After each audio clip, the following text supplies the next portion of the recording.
القهار العزيز الغفار وصلي على نور الأنوار وسر الأسرار وترياق الأغيار ومفتاح باب اليسار سيدنا ومولانا محمد المختار وآله الأطهار وأصحابه الأحيار عبدا.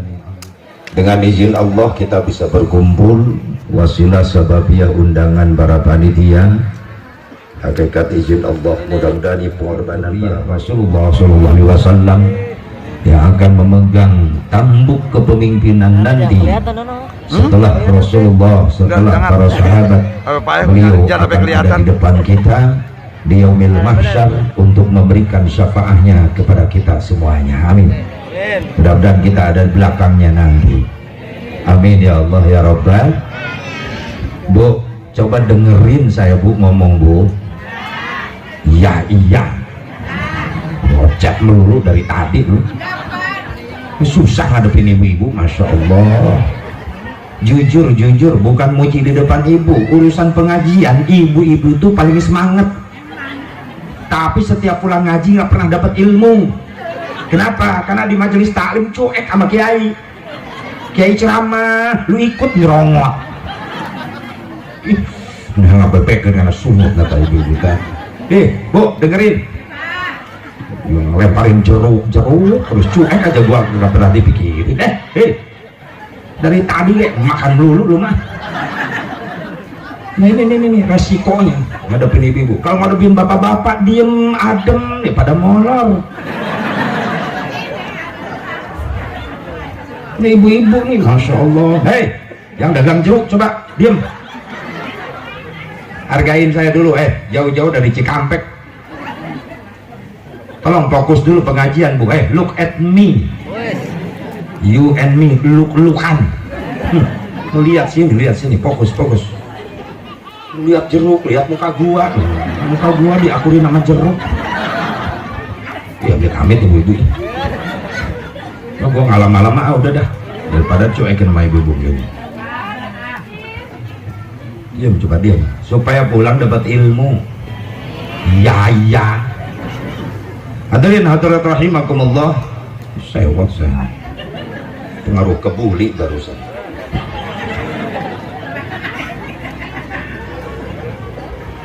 Mudah-mudahan langkah-langkah kita dari rumah masing-masing insya Allah dijadikan amal soleh. Meskipun sekarang masih pandemi corona COVID-19, protokol kesehatan tetap dijaga, cuma masker doang, jaga jarak nggak bisa. Tapi insya Allah ini pengajian jadi obat buat kita. Corona nggak berani datang ke sini. Ya, soalnya kata corona orang sini pada berani takut balik lagi ke Cina soalnya. Mudah-mudahan pulang lagi ke Wuhan soalnya. Amin. Gara-gara nenek-nenek ngedoain corona nggak pulang-pulang, nenek-nenek yang ngedoain. Ya iyalah dapat bansos dari corona. Kata nenek-nenek bilangin sama corona terima kasih, mudah-mudahan corona panjang umur. Goblok,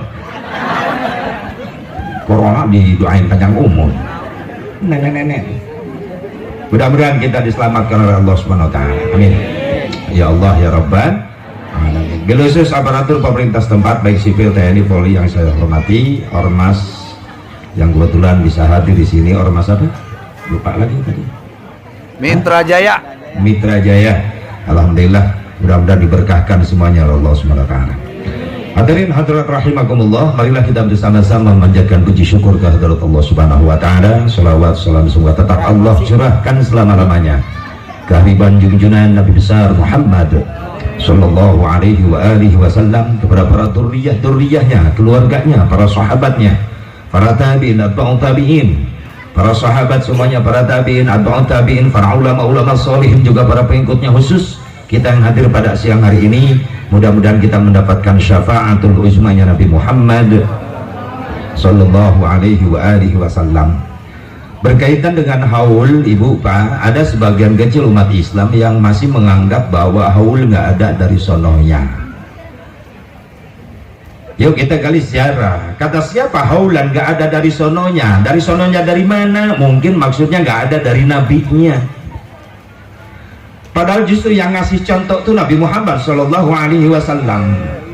Bersumber dari Ibnu Abbas radhiyallahu anhu. Beliau berkata, "Kana Nabi Shallallahu Alaihi Wasallam ya'ti kubur syuhada inda ra'sil haul, fayaqulu Assalamualaikum bima sabartum fa ni'ma uqbad dar." Qala wa kana Abi Bakr Umar wa Utsman yaf'aluna dzalik. Jadi haulan itu udah ada dari Rasulnya. Setiap akhir tahun Rasulullah bersama sahabat selalu berangkat ke Uhud. Untuk apa? Menghaulkan para syuhada Uhud. Dihaulkan sekali Rasul berangkat ke Uhud.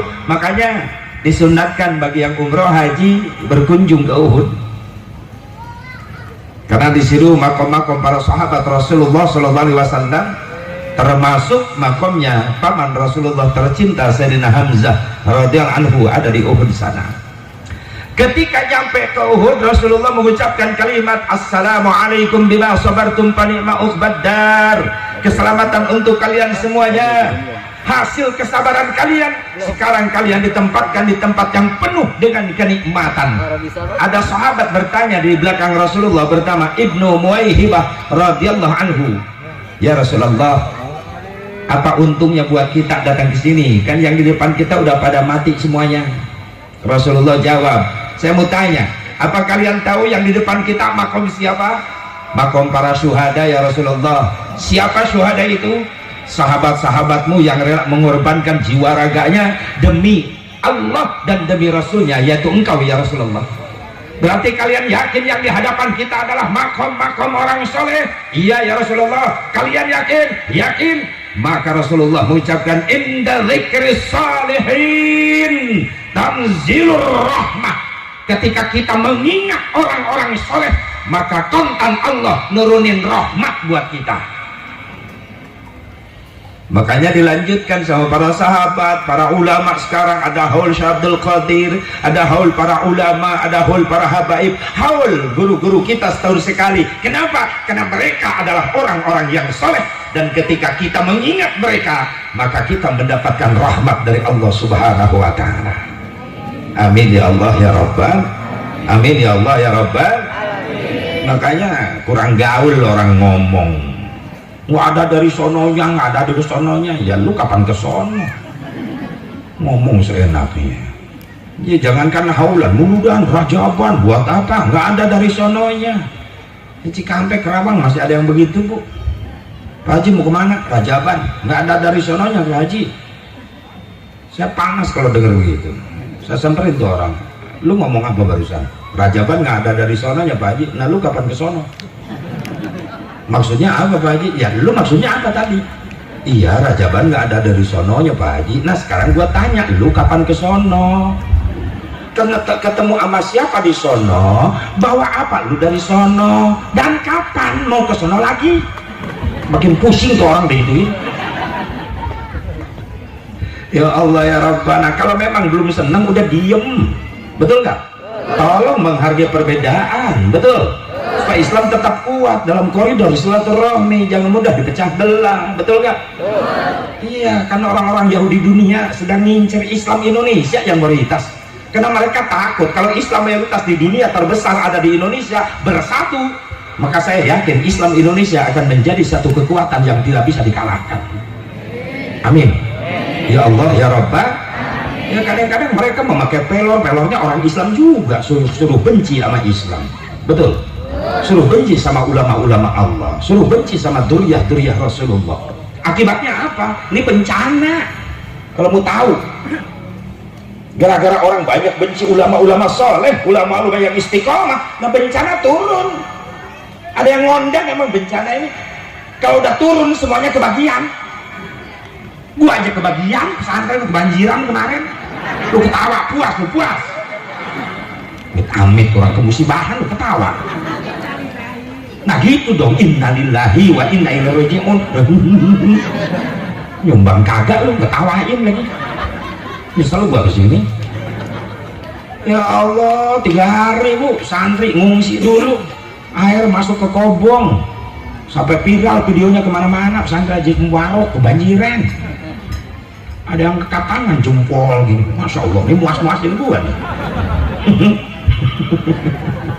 Astagfirullahaladzim. Ya iyalah, kalau datang bencana teguran semua kebagian, betul gak? Satu makan nangka semua kena getahnya, betul? Maaf, Allah bukan nggak mampu ngancurin Indonesia sekaligus, Allah mampu. Lihat peta denah Indonesia, lautan sama daratan, masih luas lautan. Kalau air laut dinaikin sama Allah, hilang pulau Indonesia semuanya. Mampu Allah ngerjain semuanya, betul? Tapi kenapa dituntut? Yang banjir blok-blokan. Kenapa Cikampek, Kerawang, di sini kagak? Diam. Tsunami, blok-blokan, nggak semuanya terjadi, betul? Gempa, blok-blokan, gunung pada kentut di mana-mana, blok-blokan, udah kompak semuanya. Kenapa Allah masih sayang sama Indonesia? Kenapa masih sayang? Masih ada benteng di Indonesia. Siapa benteng? Nah, para habaib, para santri, para ulama, para kiai. Itulah benteng-bentengnya. Masih ada orang yang betah duduk di masjid dari maghrib sampai isya, muter tasbih, baca tasbih, bukan remote. Ngeluh remote mah. Maghrib sampai isya ribut sama anak berebut remote. Emaknya pengen si Samudra, anaknya si Upin. Datang bapaknya, bola, TV cuma satu. TV cuma satu, Masya Allah. Anaknya pertama Upin rebut sama mamanya. Mama masih kecil, tidur lu, sinetron Samudra. Nyungsep anaknya di kamar, mewek, molor langsung. Emaknya lagi nyengir sendirian lihat si Samudra cinta. Bapaknya datang, minggir, bola final. Emaknya ke dapur, mainnya dapat kompor gas. Bapaknya gila sendiri, edan, teriak-teriak sendiri, oper, tolong, oper. Masya Allah, yang nonton bola gila sendiri. Begitu kalah, goblok, remote dilempar, TV pecah. Tengah malam masuk kamar, bini kagak ada. Nyari bini langsung ke dapur, bininya masih ada, manyun depan kompor gas. Langsung PDKT sama bininya, ya aduannya kalah, melampiaskan kan ke bini. Kamar masuk. Masuk, kata bininya, kenapa sih? Bete. Apa bete? Butuh tinihan. Diam, yang gak ngerti diam. Udah dah, jangan dilanjutin. Masih ada nenek-nenek takut bangkit kembali, nenek-nenek. Masya Allah, udah hancur semuanya keluarga gara-gara TV. Betul gak Bu? Berebut TV, bukan berebut tasbih, bukan. Masih ada orang yang istiqomah wirid di masjid, di musola. Masih ada para habaib, para ustadz yang ngelek kitab dibawa ke majelis taklim, ngajarin jemaah supaya beres wudhunya, rapih sholatnya. Masih mau ngajar tentang ibadah. Kalau udah nggak ada para ulama, para santri, para kiai, Masya Allah, udah hancur Indonesia. Makanya untung masih ada yang mau ibadah, alhamdulillah. Makanya ini kegiatan haulan ini, Rajaban ini, insya Allah jadi benteng khusus kita yang hadir, dihindarkan, dijauhkan dari balahi, dari musibah. Amin ya Allah ya Rabban, ya Allah ya Rabban. Jadi haul sudah ada dari sononya, udah ada dari Nabi Muhammad Sallallahu Alaihi Wasallam. Mungkin kejadiannya beda, sekarang dirayakan, disiarkan haulannya pakai tenda, panggung, sound system. Nah ini mungkin dirayakan, dibesarkan seperti ini belum. Kalau mengingat, menghaulkan yang udah almarhum, Rasulullah setahun sekali selalu berangkat ke makam Uhud menghaulkan para syuhada. Itu sering Rasulullah. Cuma nggak pakai tenda, pakai panggung, pakai sound system, enggak. Ya pikirin aja Rasul menyewa tenda kemana dulu, belum ada. Ya. Nah kalau dirayakan ya belum. Mungkin kesinian baru diramaikan seperti Rajaban. Jadi zaman Rasulullah belum pernah ada perayaan Rajaban pakai tenda panggung, nggak ada. Cuma peringatannya udah ada. Jadi mana yang dibid'ahkan? Mungkin perayaannya yang dibid'ahkan, dirayakan, dibesarkan seperti ini. Rasulullah belum pernah mengerjakan. Kalau menceritakan kejadian Isra Mi'rajnya, itu sadar memperingati, itu sering Rasulullah selalu menceritakan pengalamannya di depan para sahabat. Bahkan Rasul pulang Isra Mi'raj menceritakan pengalaman Isra Mi'rajnya di depan Abu Bakar Siddiq.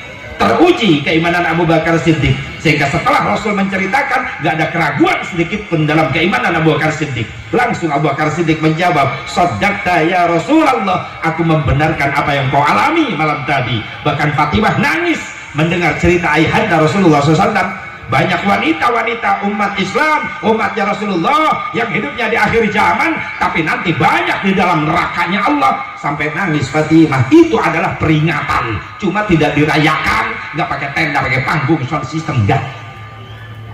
Kapan mulai adanya perayaan seperti ini? Itu tahun 488 Hijriah, berurutan dengan Maulid, dengan Rajaban. Setelah perang salib pertama. Apa perang salib itu? Petinggi Katolik Italia, petinggi Katolik dunia, Paus Urbanus II mengeluarkan fatwa kepada orang Nasrani, barang siapa yang rela mengorbankan nyawa untuk merebut Baitul Muqaddas di Palestina, maka jaminannya masuk surga. Maka berbondong-bondonglah tentara Inggris datang ke Palestina, mengepung umat Islam, membantai umat Islam di Baitul Muqaddas. Itu disebut perang salib pertama. Sebab tentara Inggris datang ke Palestina memakai jubah dan memakai tanda kalung salib. Dibantailah umat Islam di sana. Catatan sejarah perang salib pertama, umat Islam yang dibantai sebanyak 70.000 umat Islam yang dibantai. Islam yang selamat kabur, lari, menyelamatkan diri ke negara lain. Ada yang lari ke Irak, ada yang lari ke Persia, Iran, ada yang lari ke Yaman, ada yang lari ke Mesir, ada yang lari ke ngungsi ke Damsyik. Dulu Damsyik, sekarang Syria. Menyelamatkan diri, takut dibantai oleh Inggris. Setahun, 2 tahun, 3 tahun, lemah Islam, nggak ada kebangkitan sama sekali. Ketika Islam lemah, nggak ada kebangkitan, Baitul Muqaddas dikuasai Nasrani, tentara salib. Muncullah ulama Allah, ahli sufi, ulama ahli Allah. Kelahiran Kupah. Kupah itu kota kecil di Irak Utara. Siapa itu ulama ahli Allah? Bernama Al-Imam Sirri As-Sitti, muridnya Imam Ahmad bin Hanbal. Imam Ahmad bin Hanbal muridnya Imam Syafi'i, Imam Syafi'i muridnya Imam Malik bin Anas. Imam Sirri As-Sitti pikirannya brilian, cerdas. Kata Imam Sirri, nggak ada lagi caranya untuk membangkitkan umat Islam, jihadnya supaya mampu merebut kembali Baitul Muqaddas, harus dikumpulkan umat Islam di satu tempat, lalu dibacakan sejarah kehidupan dan perjuangan Nabi Muhammad Sallallahu Alaihi Wasallam. Cuma benturan Imam Sirri, kalau ribuan umat Islam datang, dari mana konsumsinya? Mulailah Imam Sirri memikirkan biaya. Pada waktu itu susah nyari biaya, sebab biaya belum kawin sama Mang Dana. Jadi biaya itu bininya Mang Dana, Mang Dana suaminya biaya. Kumain atau mengkol nama kamana bel. Susah cari biaya. Ya kalau ribuan umat Islam, ya setidaknya makan harus disediain. Kalau nggak ada makan, ada kue, ada air kek. Nah Imam Sirri memikirkan urusan doa, duit, doa,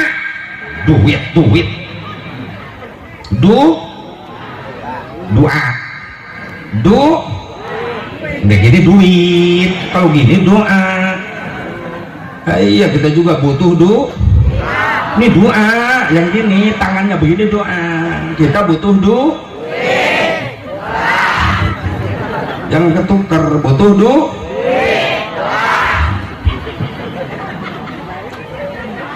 ya iya Pak.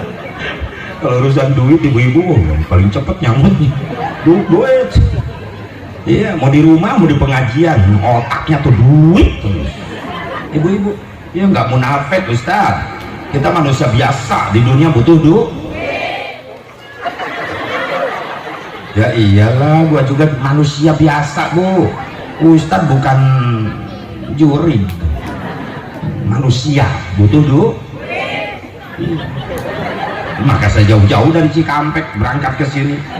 Ya daripada saya di rumah pusing kepala mikir-mikir banyak ulang-ulang hutang baru ketemu udah mitnah. Lu tahu dari mana gua banyak hutang? Ulang-ulang. Mending berangkat ke sini. Mudah-mudahan di sini dapat amal, amplop. Sok tahu lah. Ini pikiran ibu-ibu, masya Allah ngeres banget urusan duit. Amal, amplop. Nanti gua pulang ceramah dari sini ke rumah, pulang bawa doa. Astagfirullahaladzim. Nah, udah gua ngikut aja dah. Ya Allah ya Rabbana.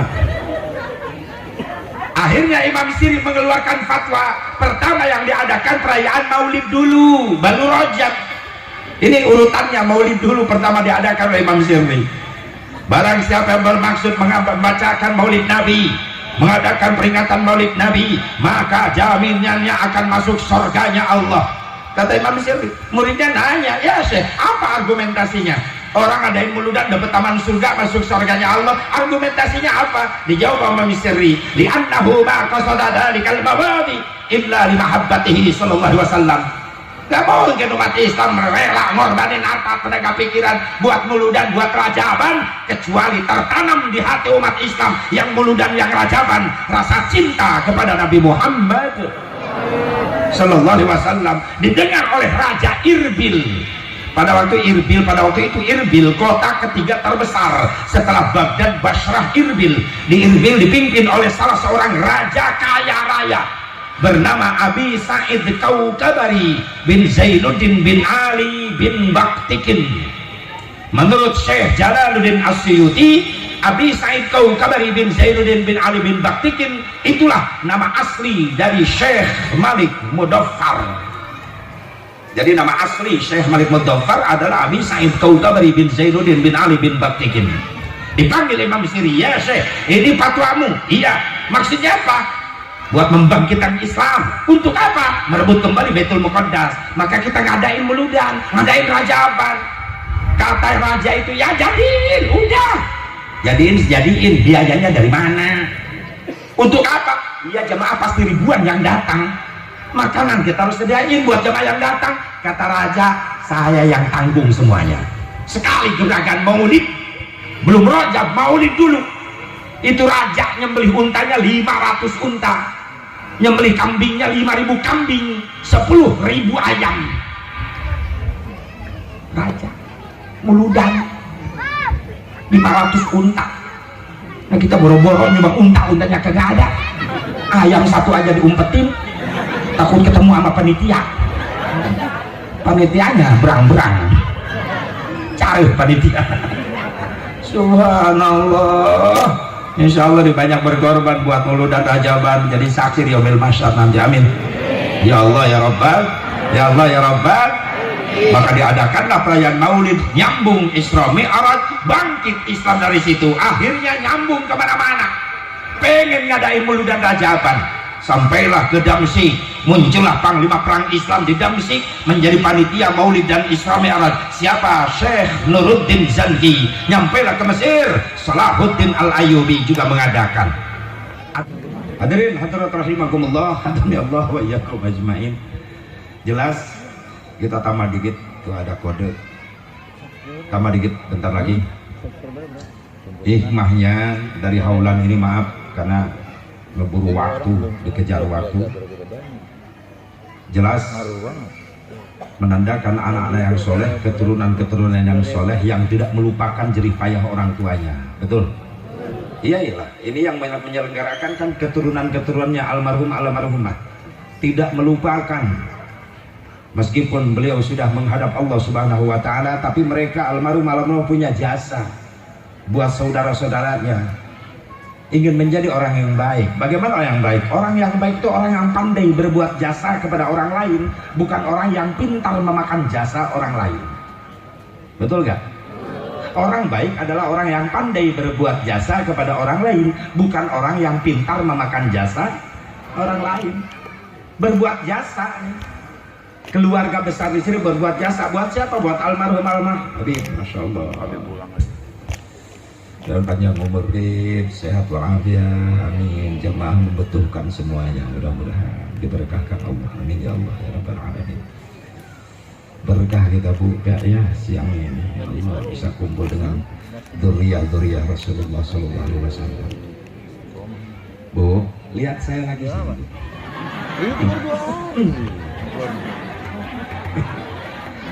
Kalau lihat yang ganteng-ganteng ya Bibi. Giliran gua naik panggung kesinggung gua. Kalau lihat para habaib, Masya Allah, gak bosan memandangnya. Tapi lihat Asep Mubarak, kata ibu-ibu, bosan gua. Iya, kenapa? Nggak ada yang lewat lagi? Ada, tenang aja para habaib lewat, kita pandang wajahnya. Mudah-mudahan kita dimaksud, dipanggil nanti, amin. Iya, itu yang kita harapin, betul gak? Ya, di tengah-tengah sekarang di Indonesia banyak orang yang benci para habaib, benci para ulama, betul? Insya Allah kita mengaruh istiqomah kita semuanya, amin. Ya Allah ya Rabbal, ya Allah ya Rabbal. Nah inilah cetakan dari orang tua menjadi anak yang soleh, sehingga tidak melupakan meskipun orang tua saudaranya udah meninggal, udah wafat, dia selalu ingin mengirim doa kepada para orang tuanya, kepada saudara-saudaranya. Apa nyampe doa-doa kita? Ya nyampe, Allah yang sampaikan semuanya. Tapi kan udah mati, yang udah mati nggak denger. Nah, ada sebagian kecil umat Islam, buat apa kita baca Fatihah sama yang mati? Udah nggak kedengeran, yang mati mah udah nggak denger, yang denger mah yang hidup. Katanya begitu, saya samperin, betul Wak? Om, betul. Yang udah mati yang kagak denger, buat apa caranya baca Fatihah sama yang mati? Nggak bakalan kedengeran, udah mati. Yang ngedenger mah yang hidup. Kata saya betul, logikanya begitu. Yang denger tuh yang hidup, yang mati udah kagak denger.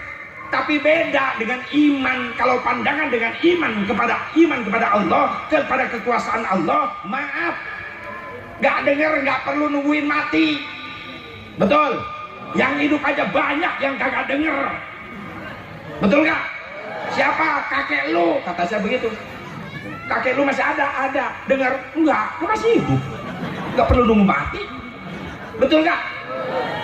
Udah tua tapi tenaganya masih kuat, masih dagang beras. Bu, tetangga saya udah 90 tahun masih dagang beras keliling. Bah, kemana? Gas belum, kan nggak nyambung itu. Berapa seliter? 6 karung. Mudah-mudahan apa dimakan harimau, amin. Berarti orang tua nekat itu namanya, sakti itu. Harimau aja ditantang, masih hidup tapi udah nggak denger. Iya, kalau logika begitu. Yang mati mah udah nggak denger, yang denger mah yang hidup. Maaf, kalau Allah berkehendak jangan nunggu mati. Yang masih hidup aja udah banyak yang kagak denger. Betul nggak? Jadi urusan denger kagak denger bukan urusan hidup mati, tapi urusan Allah. Yang penting kita bacakan doa, bacakan Fatihah, Allah yang menyampaikannya, amin. Ya Allah ya Rabbal, sampai tawasul aja diharamin. Buat apa tawasul musyrik. Masya Allah. Ya kan, sebelum Allah nyiptain apa-apa, yang pertama Allah ciptakan nur, cahaya. Ketika cahaya sudah dibentuk, sudah dicipta, Allah berfirman kepada cahaya, ya nur khalaqtuka wa sammaituka bi Muhammad. Hei cahaya, aku ciptakan engkau dan aku namaimu dengan nama Muhammad. Setelah menciptakan Nur Muhammad, baru Allah menciptakan Arash, Lauhil Mahfud, Qalam, dicipta dari nurnya Nabi Muhammad SAW. Bahkan ketika menciptakan Qalam Allah dari nur Rasulullah, Allah berfirman kepada Qalam, ya Qalam, uktub. Hei Qalam, tulislah.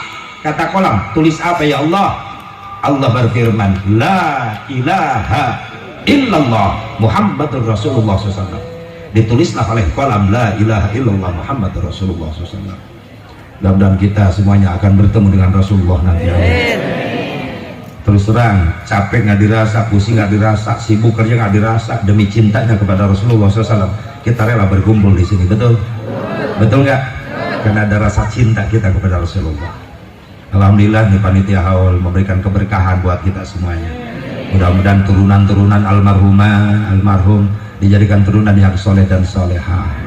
Bukti kesolehannya setiap tahun tidak melupakan beliau, dihaulkan terus, diingat terus. Yakinlah bahwa beliau yang sudah meninggal adalah orang-orang yang soleh dan soleha. Mudah-mudahan kita mengingat orang soleh, kita pun mendapatkan rahmat dari Allah Subhanahu wa Ta'ala. Amin ya Allah ya Rabbal, amin ya Allah ya Rabbal. Mudah-mudahan ada manfaatnya.